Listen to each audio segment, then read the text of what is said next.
Buenos días. Así están aquí, qué bueno.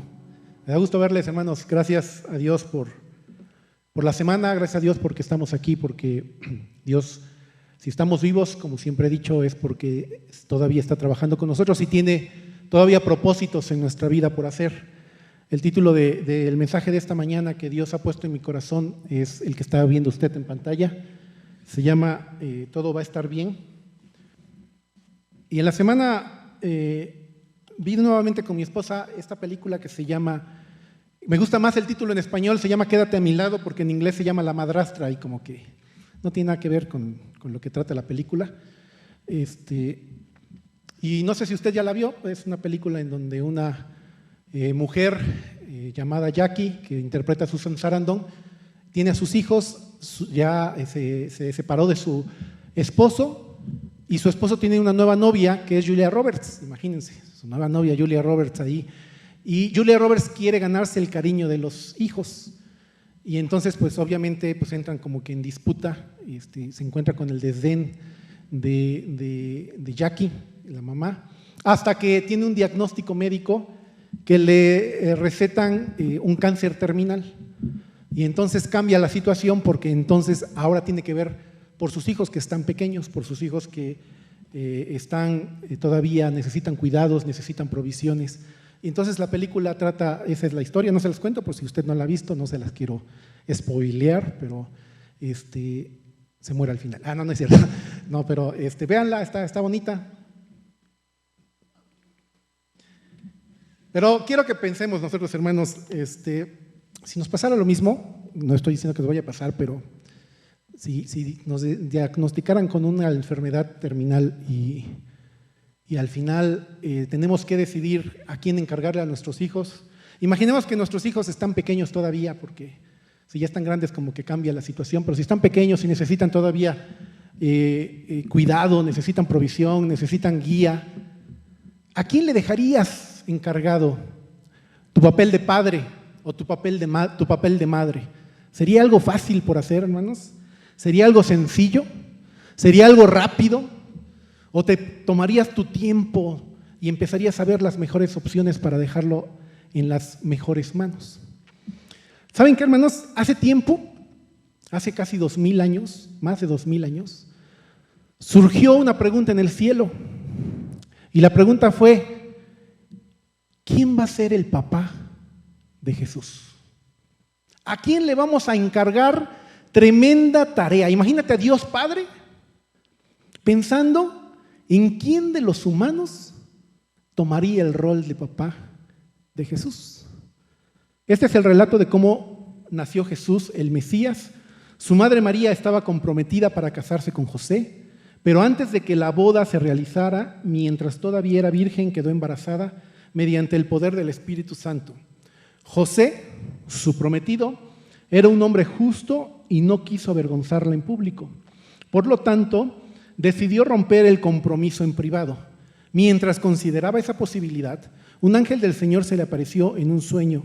José, hijo de David, le dijo el ángel, no tengas miedo de recibir a María por esposa, porque el niño que lleva dentro fue concebido, de ella fue concebido por el Espíritu Santo y tendrá un hijo y lo llamarás Jesús, porque él salvará a su pueblo de sus pecados. Todo eso sucedió para que se cumpliese el mensaje del Señor a través del profeta. Miren, la Virgen concebirá un niño, dará a luz un hijo y lo llamarán Emmanuel, que significa Dios está con nosotros. Cuando José despertó, hizo como el ángel del Señor le había ordenado y recibió a María por esposa. Pero no tuvo relaciones sexuales con ella hasta que nació su hijo y José le puso por nombre Jesús. Tratemos de imaginar tantito, hermanos, la crisis en la que pudo haber entrado José. José tenía planes. Desposarse significa que ya había pagado una dote, ya se había visto con el suegro, ya la había ido a pedir, ya tenían una fecha de boda, ya estaban los preparativos, ya estaba el mariachi, ya estaba la comida, que los invitados, que las invitaciones, ya nada más estaban esperando el tiempo para la boda.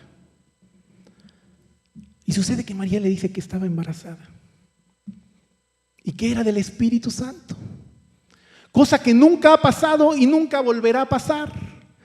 una situación única que José estaba viviendo. Cualquiera, por más fuerte, por más seguro, entraría en una crisis tremenda. Se cambian los planes, ¿qué van a pensar los amigos? ¿Se va a cancelar la boda? ¿Qué vamos a hacer? ¿Qué le vamos a decir a la sociedad? ¿Qué le vamos a decir a nuestros amigos? ¿Cuántas preguntas habrán llegado a la cabeza de José? Y seguramente el miedo, porque el ángel le dijo, no temas. Él quería dejarla de forma que no se supiera, porque no le encontraba otra situación. Quiero que pensemos esta mañana solo en 3 preguntas. Seguramente José tuvo 1000 preguntas, pero quiero que pensemos en 3 preguntas que probablemente llegaron a su cabeza. Y quiero que también las personalicemos esas preguntas. La primera pregunta es, ¿por qué fue escogido José? Seguramente él se preguntó, ¿por qué yo? Habiendo tantos hombres aquí en Jerusalén, a hombres mayores, hombres a lo mejor más ricos, a hombres más poderosos, ¿por qué yo? ¿Por qué me escogió Jesús a mí? Dios a mí. ¿Por qué me escogieron para ser el papá de Jesús? ¿Qué tengo yo? ¿O qué no tengo? ¿Qué es lo que vieron en mí? Si nosotros fuéramos los que estuviéramos escogiendo, seguramente escogeríamos al mejor pastor, a la mejor apóstola. Estudiaríamos, nos reuniríamos con ellos, platicaríamos con ellos, trataríamos de decidir cómo piensan, cómo ven, en qué creen, cómo son sus modelos, para tratar de tomar la mejor decisión. ¿Cómo tomó esa decisión Dios, hermanos? ¿Cómo es que escogió a José? ¿Cómo es que te escogió a ti? ¿Por qué puso los ojos Dios en ti? ¿Qué nos vio? ¿Qué tenemos mejor que los demás? La Biblia dice que José era justo.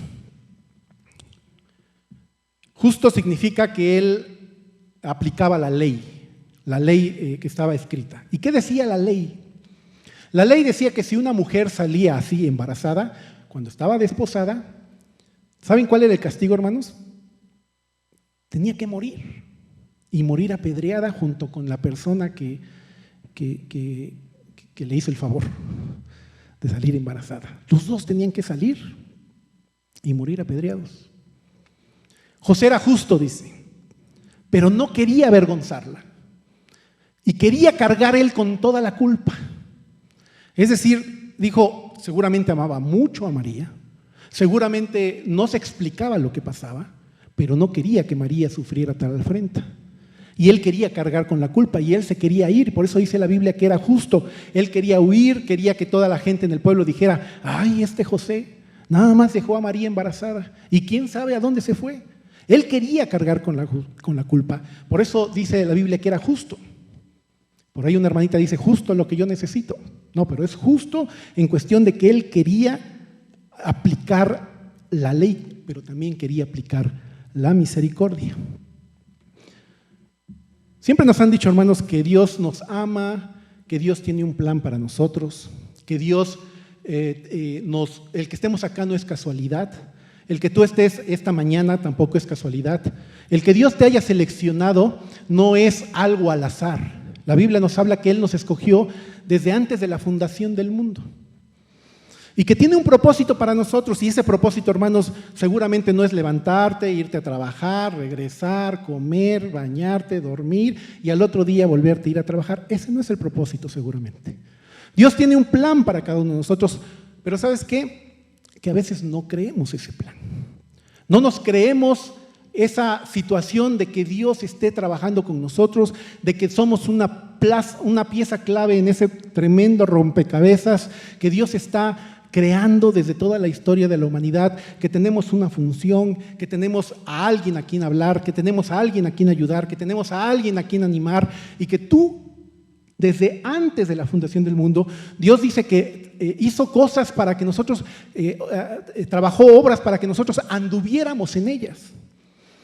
Dios quiere y tiene propósitos para nuestra vida. El problema es que no nos sentimos especiales, y ¿saben qué, hermano? No lo somos.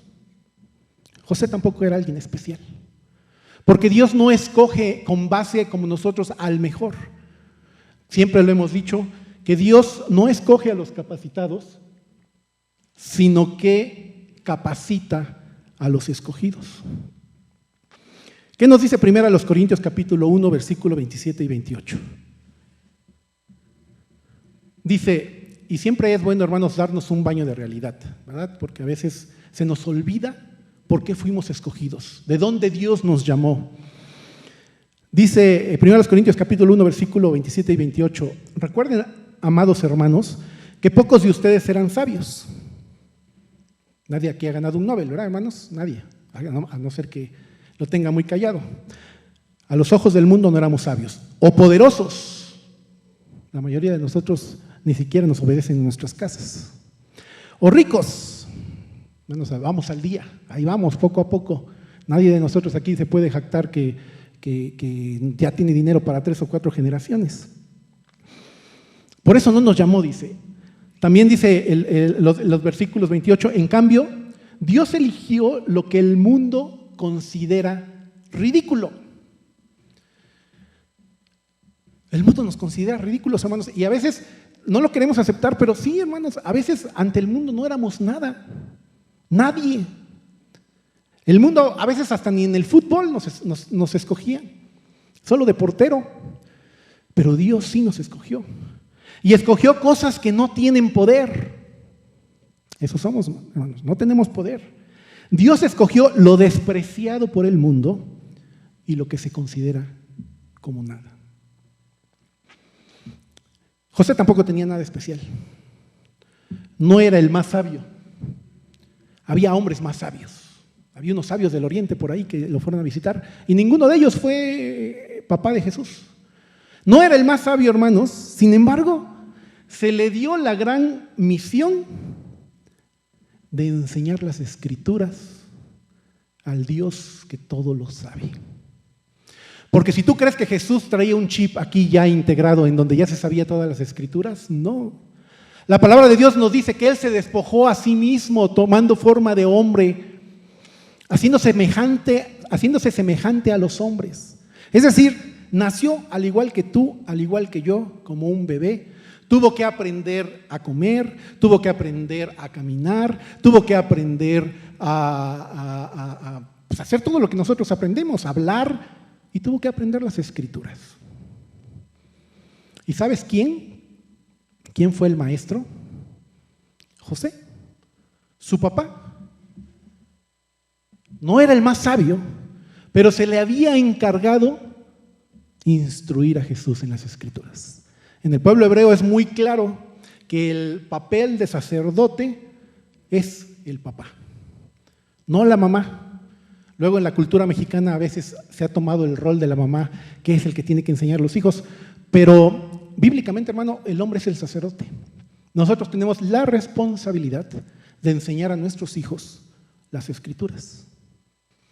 Si a ti te dieran esa misión, hermanos, si a ti te dieran esa misión de enseñar al Dios que todo lo conoce, ¿cómo nos iría, hermanos? Con tus 5 minutos al día que lees, ¿estaríamos capacitados? Yo veo que José hizo bien su trabajo, hermanos. A los 12 años, Jesús se encuentra platicando con los doctores de la ley, los más eruditos en las Escrituras.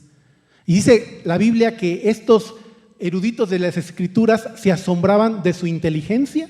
Ahí José no participó, pero también se asombraban de sus respuestas, dice Lucas 2. Y ahí veo el trabajo de José. La Biblia no nos explica cuántas veces se ponían a leer las Escrituras o de qué forma José se las enseñaba a Jesús. Omite todo eso, nos lo deja la imaginación. Sin embargo, viendo que Jesús a los 12 años platicaba con doctores de la ley, veo que aunque José no era sabio, Dios lo capacita tremendamente para hacer su función. ¿Por qué te llamó a Dios a ti, hermano? No somos sabios. Y muchas veces se nos invita a participar, a enseñar. O muchas veces se nos invita a hablarles a alguien más. Y nuestra respuesta casi siempre es que no conozco mucho. José pudo haber dicho esa respuesta. La pudo haber dicho y decir, Señor, es que no, yo no soy quien para enseñarle al que todo lo sabe. Sin embargo, obedeció. y lo hizo. Segunda pregunta, hermanos. El primero era, ¿por qué fue escogido José? No, perdón, todavía seguimos con por qué era escogido José. No era el más sabio, tampoco, hermanos, era el más poderoso, ¿no? José tuvo que andar huyendo, tuvo que andar, cuando Herodes lo quería capturar por los niños, se tuvo que ir a Egipto y después regresa y no pudo quedarse donde vivían porque estaba Arquelao, el hijo de Herodes, y se tuvo que ir a la región de Galacia y tuvo que vivir en Nazaret, y por eso a Jesús se le conoce como el Nazareno. Toda la vida estuvo yendo José, no era poderoso, no tenía poder. ¿Cuántas personas, imagínate, querían dañar a ese bebé indefenso? ¿Cuántas huestes, cuántas potestades de las tinieblas querían dañar a este bebé? José no era el más poderoso, pero se le encomienda cuidar a este bebé indefenso. A este Dios todopoderoso que hizo el universo con el poder de su palabra, nos dice la Biblia, y ahora está indefenso. Se hizo semejante a los hombres y se le encarga a José la tremenda encomienda de cuidar a este bebé.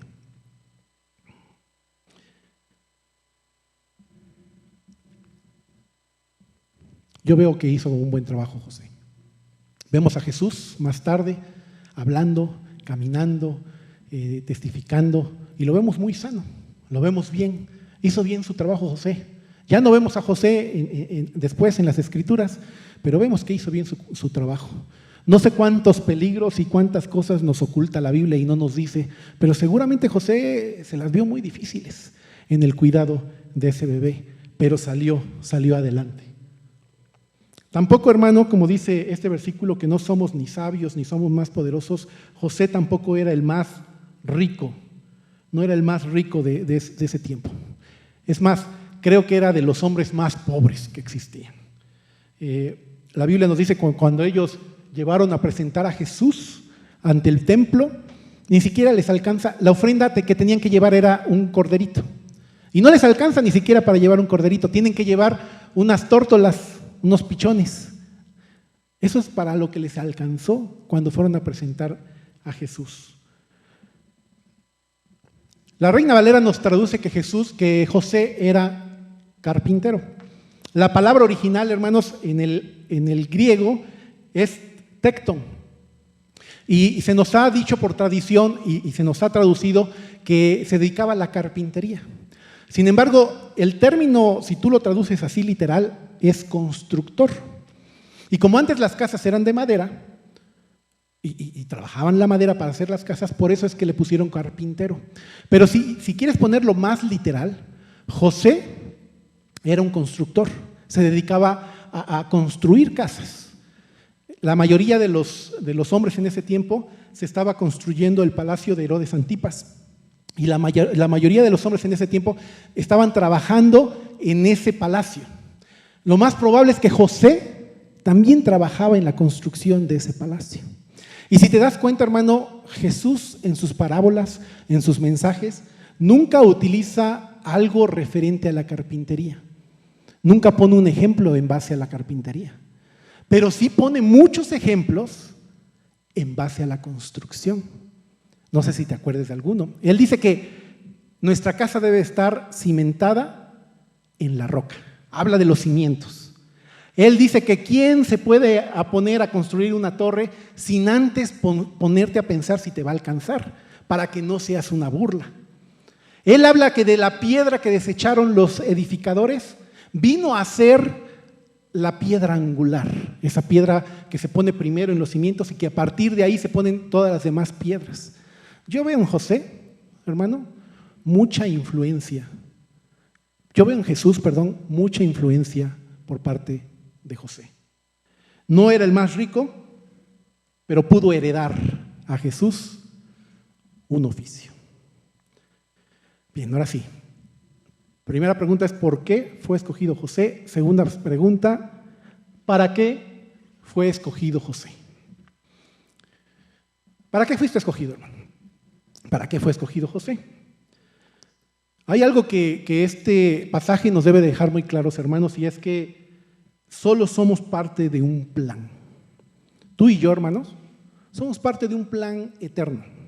No somos el plan. Tú y yo no somos el actor principal de esta película. Somos actores de reparto.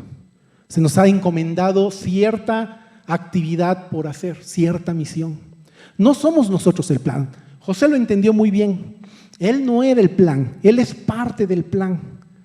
Esta Navidad a lo mejor muchos de nosotros nos estamos enojando porque a lo mejor no va a estar un ser querido y va a ser diferente la Navidad.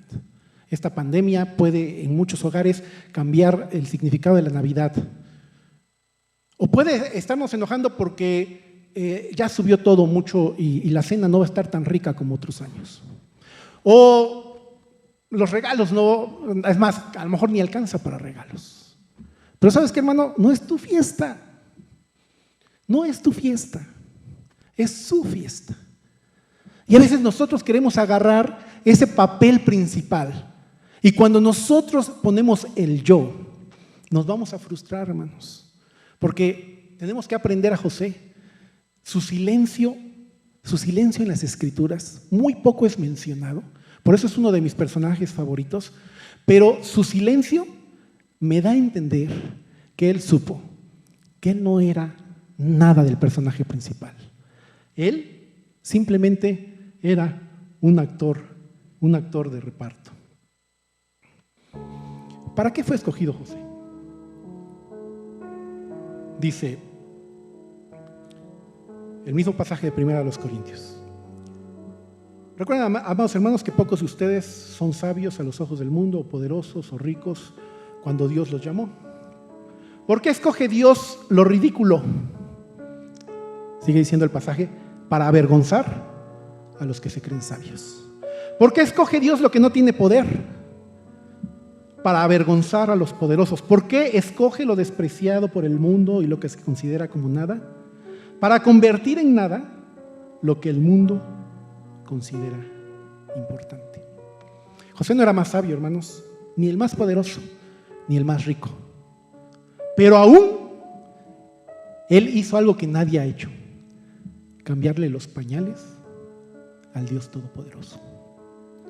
Él enseñó a caminar al Todopoderoso. Él enseñó las Escrituras al Dios que todo lo sabe. Él cuidó y proveyó a Jehová Jireh, que se traduce Dios proveerá. Aunque no era poderoso, aunque no era rico, aunque no era sabio, ¿saben qué sí era? Era obediente. Eso es lo único que necesitamos ser. Eso es de lo que hemos hablado este año aquí en la iglesia, hermanos. Obediencia. No necesita Dios tu dinero. Él tiene de sobra. No necesita Dios tu sabiduría. Él es mucho más sabio. No necesita tu poder. ¿Sabes qué necesita? Necesita tu obediencia. A pesar de que no entiendas las circunstancias, a pesar de que no sepas por qué te está pasando, a pesar de que los planes se te han caído, a pesar de que tienes que cambiar muchas cosas, tienes que ser obediente. Por eso termina este pasaje diciendo: como resultado, nadie puede jactarse en su presencia. La iglesia va a continuar, esté quien esté al frente, la iglesia continuará. Nadie es indispensable. Al final la Biblia dice que Él se la va a presentar sin mancha. Y no va a ser por ti, por mí, por tu esfuerzo. Va a ser por su trabajo. Tercera pregunta.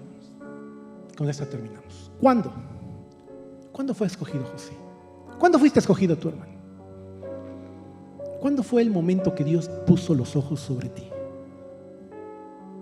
La Biblia dice en Gálatas 4:7 que cuando vino el cumplimiento del tiempo, Dios envió a su Hijo nacido de mujer y nacido bajo la ley. Había un tiempo establecido para que esto funcionara. Pero a veces pensamos que en ese momento, ya es el tiempo. A ver, una lista de todos los hombres, tráigamelas. A ver quién es el más apto o quién es el menos peor. O bueno, pues ya ni modo que sea José. Como que así nos imaginamos que Dios escogió. Y no fue así. Este pasaje, hermanos, de verdad, la mejor lección que me dejó es entender desde cuándo Dios puso los ojos en mí. Desde cuándo Dios puso los ojos en José. Desde cuándo Dios puso los ojos en ti. Él no es para nada al azar y aventado. Él tiene un plan eterno, un plan perfecto, que va saliendo a la perfección. Aunque tú creas que, todo está mal, Dios dice, no, ese es el plan. Todo va como yo lo he planeado. La vida de José, hermanos, nos hace entender cómo Dios trabaja a través del tiempo y de los tiempos con cada uno de nosotros, a pesar, hermanos, a pesar de que todavía no nazcamos. Solo quiero poner 2 ejemplos. En la genealogía, a veces las genealogías nos las pasamos, ¿no? En mi casa, cuando nos poníamos a leer la genealogía, luego en la casa nos poníamos a los retos estos del año de leer toda la Biblia y a veces tocan 4 o 5 capítulos y luego pura genealogía los 4 capítulos, ¿no? Y me ponía mi papá a leer y yo me saltaba, ¿no? Porque no se sabía en quién engendró a quién, ¿no? Entonces yo leía bien rápido mi capítulo porque me iba saltando y nadie se daba cuenta y eso lo agarré como rutina, ¿no? Pero las genealogías en la Biblia, hermano, tienen mucha enseñanza. Sobre todo esta, la de Jesús en Mateo 1. Y de verdad me pasaría horas hablando de esta genealogía porque hay muchos personajes dignos. Es más, dice que la realidad supera la ficción. Muchas historias que no las crees en esa genealogía. Pero quiero empezar con este primer versículo. Dice, Abraham, Mateo capítulo 1, versículo 2. Abraham engendró a Isaac. Mateo, acuérdense que está tratando de demostrar a los judíos que Jesús, por descendencia, merecía el reino de David. Entonces, saca la genealogía desde Abraham. Dice que Abraham engendró a Isaac, Isaac a Jacob y Jacob a Judá y a sus hermanos. Hasta ahí todo bien. Viene de Abraham y de los 12 hijos de Jacob, la descendencia de Jesús viene en Judá. Hay una profecía, hermanos, que se dio Jacob a su hijo Judá. Estamos hablando de 1700 años antes de que José existiera. 1700 años, hermanos. 1700 años en donde Dios estaba preparando el terreno para que José existiera. Y le dice Jacob a Judá: no será quitado el cetro de Judá, ni el legislador de entre sus pies. Jacob le está hablando a su hijo Judá. Y desde cualquier perspectiva que lo veamos es maravilloso, porque si lo vemos desde la perspectiva de José, 1700 años antes, hablando de un rey al cual no se le iba a quitar el trono, el cetro, es maravilloso. Pero también si lo ves desde la perspectiva de Judá, es maravilloso, porque yo si fuera Judá le diría a mi padre Jacob: ¿de qué cetro estás hablando, papá? Era una familia que vivía en Egipto. Estaban de arrimados porque había hambre y José los mandó a llamar. Él sí era un gobernador en Egipto, su hermano. Pero ellos vivían ahí en Egipto. No tenían ningún reino. Judá, ¿de qué cetro me está hablando mi papá? ¿Saben que para que hubiera un reino en Israel, de esa profecía que le dio Jacob a Judá, tuvieron que pasar 600 años para que empezara a existir el reino de Israel? Y después, años después, se tiene que dividir. Y entonces ya se crea el reino del norte, Israel con su capital Samaria, y el reino del sur, Judá con su capital Jerusalén. Hasta ese momento hay un reino en Judá. ¿Verdad que Dios no trabaja al azar, hermanos? 1700 años, 600 años, o hoy que le está hablando el ángel.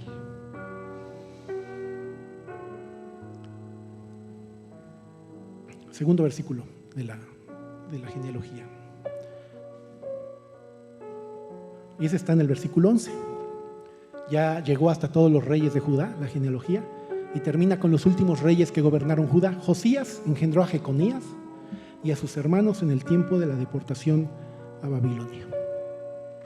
Es decir, desde David hasta Jeconías se cumplió esta profecía de Jacob a Judá. Hubo rey. Hubo cetro que nadie le quitaba. Para ser rey necesitaba ser de la familia de David. Y se cumplió perfectamente hasta Jeconías. El problema, hermanos, es que Jeconías fue muy malo. Malo. Solo reinó 3 meses.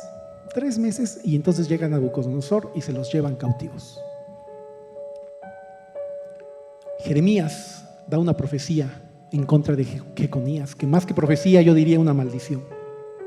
Jeremías capítulo 22, versículo 24 y versículo 30 dice: vivo yo, dice Jehová. Fíjate cómo habla Dios de Jeconías.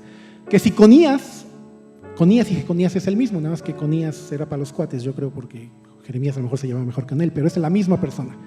Que si Conías, hijo de Joacim, rey de Judá, fuera anillo en mi mano derecha, fíjate cómo se expresa Dios, aún de allí te arrancaría. Y ahí va la profecía. Versículo 30, así ha dicho Jehová: escribid lo que sucederá a este hombre privado de su descendencia, porque ninguno de su descendencia logrará sentarse sobre el trono de David, ni reinar sobre Judá. Una profecía tremenda. Le está diciendo a Jeconías: ninguno de tus hijos, ninguno de tus descendientes, ninguna persona que llevó tu genética va a reinar jamás en Judá. Y se cumplió. Ninguno de sus hijos, que aún no hubo reino. El reino se acabó. Hasta el día de hoy no ha vuelto a haber un reino en Israel. Pero va a haber. La Biblia nos habla de que Jesús va a ser ese rey. El problema, hermanos, es que si Jeconías perdía ese derecho, Jesús también, porque es descendiente de Jeconías. ¿Cómo Dios va a arreglar esta situación que parece contradecir esta profecía, la profecía de Jacob? ¿Cómo la va a arreglar? Dice el versículo 16. En todo este capítulo, la palabra que más se repite en los primeros 16 versículos es engendró. Y Abraham engendró a Isaac, Isaac engendró a Jacob, y es una engendradera todo el capítulo. Hasta el último engendró, termina en el versículo 16, dice: y Jacob engendró a José, marido de María, de la cual, singular, femenino, singular, o sea, no hay una pareja ahí, de la cual nació Jesús, llamado Cristo. ¿Sí lo ves, hermano? ¿Cómo lo resolvió Jesús? ¿Cómo lo resolvió? Jesús no fue el padre biológico. José no fue el padre biológico de Jesús. Con eso se cumple la profecía de Jeconías, que ninguno de tu descendencia, de tu genética, va a ser rey. Jesús no llevaba la genética de José. José fue el padre putativo, así le conocemos a José, de Jesús. Por eso a los Josés se le llama Pepes, ¿no? Porque padre putativo es Pepe. Y de ahí todos los Josés, aquí en México se les dice Pepe. No fue un padre biológico. Si no, Jesús no podría ser rey de Judá. Así que, hermanos, lo que yo quiero que entendamos en esta mañana es que Dios no hace las cosas al azar. Que Dios está trabajando contigo desde hace muchos años. Desde hace mucho tiempo, desde antes que nacieras. Entendemos, creo, mejor el versículo de Efesios 1:4, en donde dice que Él nos escogió antes de la fundación del mundo. Ahora nos dicen que la tierra tiene millones de años. O sea que tenemos millones de años en la cabeza de nuestro Dios. Y yo sé, hermanos, que ninguno de nosotros a lo mejor sabe exactamente cuál va a ser su función en esta película. Si vamos a hacer algún rol de muchas líneas, o algún rol de reparto, o algún utilero, o en esta orquesta si vas a tocar como solista, o si vas a tocar como el de los platillos, que solo tocan una sola vez en todo el concierto, pero lo tocan en el momento indicado. No lo sabemos, hermanos, pero estoy seguro, y yo sé que Dios así funciona, que en nuestra vida Dios nos puede mover de un lugar a otro con tal de hablarle a una sola persona. Porque así lo he visto en mi vida. Porque Dios me ha llevado a otras ciudades. Yo estudié en Veracruz y hasta ese momento, cuando yo estaba hablándole a un amigo, dije, ¿a poco moviste todo para que le hablara a un compañero nada más? Pues sí. A veces Dios te mueve de localidad, te mueve de situaciones para que a lo mejor nada más le hables a una persona. De ahí está Beto, ¿no? De ahí salió Beto también. Si no, Beto y yo no nos hubiéramos conocido, el que toca el bajo. Pero yo estoy seguro que Dios mueve situaciones, mueve momentos, te cambia planes, te quita cosas que estás planeando, porque tiene un plan mayor. Y José lo entendió muy bien y no se frustró. Yo no sé si estás consciente de todo lo que Dios ha movido para que esta mañana estemos tú y yo aquí. Todo lo que Dios ha influenciado en generaciones anteriores de ti, lo que ha movido, lo que ha puesto para que hoy estés sentado acá y yo esté aquí. En mi caso, hace muchos años, hace más de 100 años, porque es hasta donde yo me sé, puso Dios en el corazón de unos ingleses apellidados Harris llevar el evangelio a una zona de Orizaba, en donde mi bisabuelo y mi bisabuela aceptaron a Cristo. Y ellos tuvieron a mis abuelos, y mis abuelos a mis papás, y mis papás a mí. Yo soy la cuarta generación de ya una familia en el cristianismo, quinta con mi hijo. Y digo, puedo decir muchas cosas, pero de repente yo me encontraba trabajando en México. Y una vez Moy Martínez me habla y me dice, oye, hay una oportunidad aquí para trabajar en Puebla, donde yo estoy, ¿te quieres venir? Yo dije, sí, pues yo estoy buscando acercarme a Orizaba, porque en mi sueño yo siempre pensé que yo iba a trabajar en un lugar donde hubiera mar. Ese era mi plan. Yo quería trabajar en una playa. A mí me encanta el mar. Yo quería vivir en una playa. Pero dije, bueno, Puebla está más cerca de Veracruz, ¿no? Entonces, pues, en ese tiempo yo era aficionado a los tiburones rojos del Veracruz, me quedaba más cerca del estadio y dije, claro que me voy para allá. No quedé en el puesto que me ofreció Moy, pero en esas 3 visitas que vine, Dios abrió otra puerta a otro departamento en donde me entrevistaron y sucede que ahí me quedo. Ahí encuentro a mi esposa. Y hace 22 años estoy viviendo aquí en Puebla. Para que hoy esté delante de ti diciéndote que Dios tiene un plan para ti desde hace mucho tiempo. Seguramente tú tienes una historia también muy espectacular. ¿Cómo es que llegaste esta mañana aquí? Dios trabaja así, hermanos. Dios no hace nada al azar. Dice el Salmos 45, Señor mi Dios, has realizado muchas maravillas a nuestro favor. Son tantos tus planes para nosotros que resulta imposible enumerarlos. No hay nadie como tú.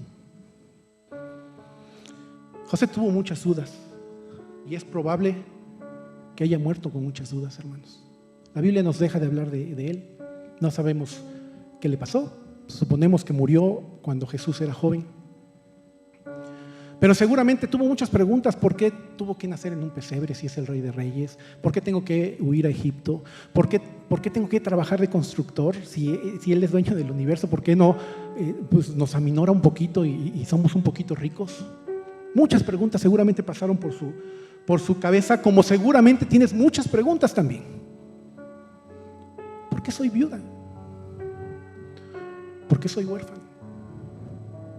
¿Por qué no pude terminar la universidad? ¿Por qué Dios me permitió tener esta enfermedad?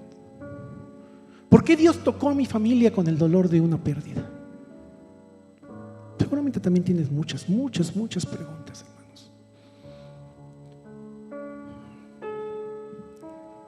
Esta es la mayor lección que me deja José. Y despertando José del sueño, hizo como el ángel del Señor le había mandado. ¿Qué podemos aprender de José, hermanos? Que a pesar de las preguntas, tenemos que ser obedientes y entender que no eres tú el plan, tú eres parte del plan. José tuvo que entender que él no era el carpintero, él era una herramienta de ese constructor universal que solo está pidiéndonos obedecer y que nos dejemos guiar. ¿Por qué el título, hermano? ¿Por qué le puse a este mensaje? Todo va a estar bien. Porque así va a ser. Después de esta crisis, yo veo a un José cambiado. 2 años después, el mismo ángel lo viene a visitar. Y en todas las palabras que le dice el ángel, no veo la palabra no temas nuevamente, como se la dijo esta primera visita. Porque entiendo que José había quitado ya el temor de su vida. Había entendido que aunque contra mí se levante guerra, aunque contra mí se levante un ejército, como dice Salmo 27, yo estaré confiado, porque Jehová es mi luz y mi salvación. Cuando entiendes, hermano, que eres parte de un plan mayor, dejas de temer, porque ese plan mayor se va a cumplir. Cuando entiendes que simplemente eres una herramienta, y si es el éxito para Dios, y si es el fracaso, tampoco es mi fracaso. Porque a veces somos tan orgullosos que decimos, es que yo fracasé. Pero a veces somos tan orgullosos porque si decimos que es mi fracaso, entonces cuando tengamos éxito vas a decir que también es tu éxito. Simplemente obedezcamos, hermanos. Y no hay éxito y no hay fracaso. Esté la iglesia llena o estemos 2 o 3 en esta iglesia. ¿Sabes por qué todo está bien? Porque Dios está con nosotros. Por eso todo va a estar bien.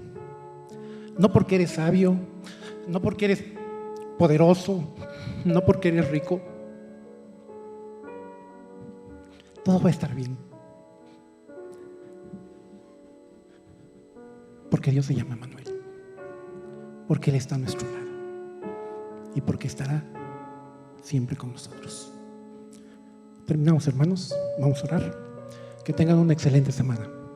Que Dios ilumine sus corazones. Que haga quitar de nosotros toda esa parte de orgullo que nos hace ser protagonistas de nuestra propia vida. Y que entendamos, hermanos, que somos parte de ese plan mayor. Y que seamos obedientes. Oremos. Padre, gracias, Señor, por tu palabra. Gracias por la cita que hiciste esta mañana. Tu iglesia contigo. Gracias por tus palabras. Gracias porque sabemos que tú estarás con nosotros. Confiamos no en el liderazgo de esta iglesia, no en los dones que has derramado en esta iglesia, no en las personas que están trabajando. Confiamos en que tú estás y estarás con nosotros. No hay promesa más grande, Señor, que confiar que a pesar de la situación, a pesar de las preguntas, tú tienes el control y que has estado trabajando en nuestras vidas desde una eternidad, hace mucho tiempo. Ayúdanos a aceptarlo así, a entenderlo así.